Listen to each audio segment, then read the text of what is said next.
নাম হয়েছে 1948 এবং 1949 15 অক্টোবর মার্জার এগ্রিমেন্ট করেছেন আমাদের মহারানী কাঞ্চন প্রভা দেবী এবং 48 সালে উনি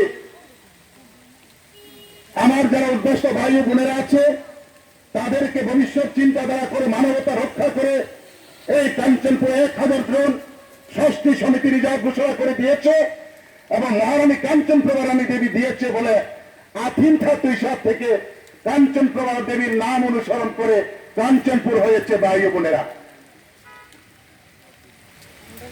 এর আগের নাম ছিল আথিনথা তুইসা, বর্তমান অহিলাপুর, বাংলায় যাকে বলো অহিলাপুর।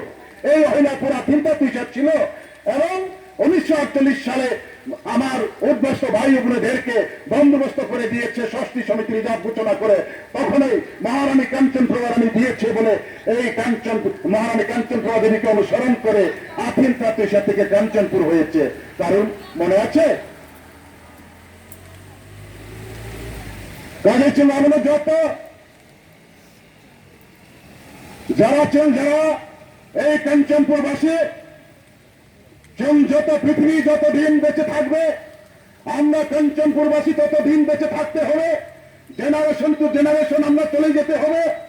শান্তি সম্প্রীতি রক্ষা করে আমাদের এই এডিসি এলাকায় নতুন একটি রাজ্য গঠন করার পর আমরা সবাই পাহাড়ি বাঙালি নন এডিসি এলাকাতে যেরকম থাকবে এডিসি এলাকাতেও সেরকম থাকবে এবং সেরকম প্রশাসন চলবে। আমরা ভারতবর্ষের যে রুল যে নিয়ম যে নীতি থাকবে আমাদের এই কাঞ্চনপুরেও সেই রুল সেই নীতি এবং সেই সরকার চালাবে। কাজেই আমি অত্র কাঞ্চনপুরবাসী ভাই ও বোনেদেরকে আমার ব্যক্তিগত এবং দলের তরফ থেকে আবেদন রাখবো, আমরা সবাই মিলে আওয়াজ তুলে আগামী 2019 28 নভেম্বর দিল্লি অভিযানে সামিল হয়ে এই নতুন একটি রাজ্য গঠনের দাবিতে একত্রিত হয়ে মুভমেন্ট করার জন্য আবেদন রেখে আজকে এই আমাদের জনসভায় সংক্ষিপ্ত ভাষণ আমি দীর্ঘায়িত না করে এখানে শেষ করতে যাচ্ছি। সবাইকে নমস্কার। যত লক্ষ্য দেখা।